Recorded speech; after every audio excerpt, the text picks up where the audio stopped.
अहं क्षीरं पिबामि। जलं पिबामि।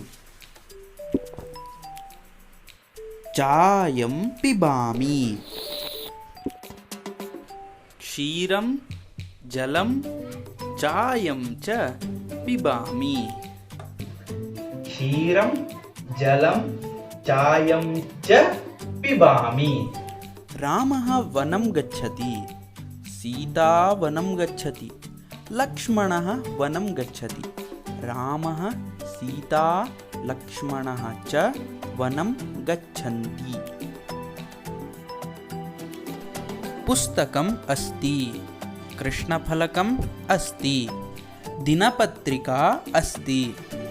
पुस्तकं कृष्णफलकं दिनपत्रिका च अस्ति। कौरवाः पाण्डवाः च युद्धं कुर्वन्ति।